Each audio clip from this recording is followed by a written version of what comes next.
Upon a time once was there 3 bears. There was a papa bear, there was a mama bear, and a baby bear. And but they weren't your typical bears because they like lived in a house. They like beds and chairs and a kitchen, even appliances.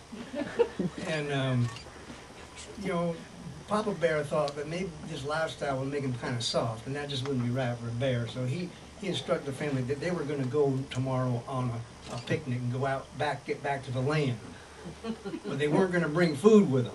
They were going to get back to their earth sign roots and like dig up roots and you know, find berries and nuts and maybe try and catch some fish. You know, so they were all concerned about this idea. It's kind of like an anti-picnic, because they all were going to miss something at home. For Mama Bear, that was her kitchen and her pot of beans that were always cooking on the stovetop, because the Bear family always feasted. It was always there. And she was worried, you know, if that picnic, you know, wasn't, they were going to come up kind of slim pickings. So before she left, you know, she prepared this big extra double batch, and I put it on the stove there, and she had 3 bowls with a ladle, and you know, she's going to warm that up when she come home, because that's where she's going right after she come back. And for Papa Bear, he was going to miss something fierce, his moonshine. He made the rules, and he can't take any with him. That's against the rules. So before he left, he had, you know, went back to the shed outside the kitchen there. He opened up the little petcock there and had his mug and had savored that last draft and put that mug right next to him. That's what he's coming right back to. When he's done, he kind of hugs that keg. And for Baby Bear, she was going to, oh, her most prized possession in the world was her Elvis Presley records. And she handled them by the edges, and she, you know, used the back of her paw to dust it off. And anybody else even look at them for fear they might scratch it up. And she was in love with the king, and before she left, she put her favorite side A on her turntable and put the dust cover down, because that's exactly where she's going when she comes back. So they all took off on this, you know, anti-picnic, so to speak, and they didn't do fare well, because you know, there was like dirt in the roots, and the berries had prickles and brambles around them. There were bees in the hive, and the fish were awful fast. They were like famished. They couldn't wait to get back home to Mama's beans. But before they got back there, they had a visitor come.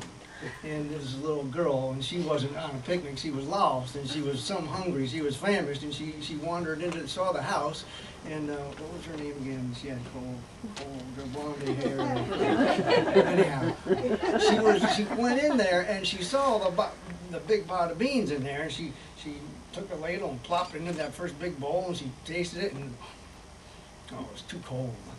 So she knew how to turn on the stove. She lit it up and get it boiling nice and over the top there, and then she took another ladleful, plopped it in there, tasted it, and it was too hot. Yeah, and then so she could have waited for it to cool down, but she was a smart girl. So what she done, she just take the big bowl of cold stuff and plopped it into the hot stuff, and kind of mixed it up there, and then and then it tasted. And then she remembered to turn the stove off, and she almost turned it off all the way. There was just a little simmering going on there. And then that made her all thirsty, so she was looking for something to drink, and she went outside there's a keg there. Oh, there's a mug right next to it. So she got the mug, and she opened up the petcock, and she gushed right out there. Something spilled over, and it smelled kind of sharp. Didn't smell like lemonade or cider. And she took, you know, a slug of that stuff. It was hot. You know, but it kind of burned. And but you know, after the burn went away, it kind of had a nice little afterglow. She learned how to just sip it just right. And then, you know, she took a lightning to this white lightning, and she put it down, you know, and so much so that she opened up it again and filled it up again, and she closed the petcock and closed it almost all the way. There's a little drip going down there now. And she come back in, and she's feeling really good, and she feels like dancing, you know. So she comes in, she sees the turntable, and she knows from records, not like kids nowadays, they don't know what a record is. And so she lifts up the dust cover, and she turns it on, and she's going to put the needle down gracefully on the turning thing there, but she's kind of moonshine, you know, hand, and kind of goes, so she finally gets it, moves it to the next cut, and it's like, Warden threw a party at the county jail. Oh, that was much too fast. She slipped it over the next one, and then it was like, love me. That was She moved to the next one. Oh, and that was...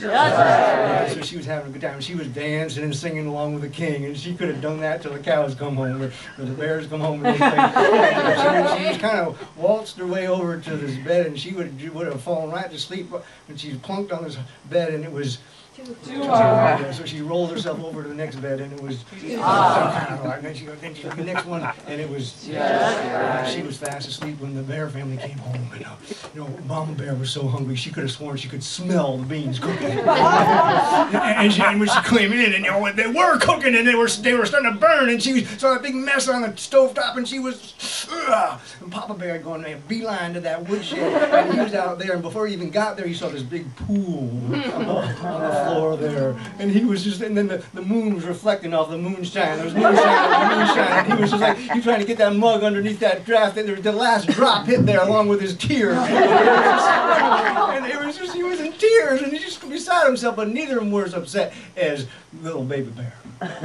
So she went over that turntable, and she saw that little needle going, oh, she was just fit to be died. And she was like, what was that? And they look around the house, and Papa Bear says, someone's been sleeping on my bed. And Mama Bear says, and Baby Bear says, and she's like, she's ready to tear the thing to shreds. And Papa Bear doesn't want a bloodbath in their house, so she grabs a bear hug around her little baby bear and holding her back. And meanwhile, the little blonde-haired girl was kind of like, all that commotion woke her up.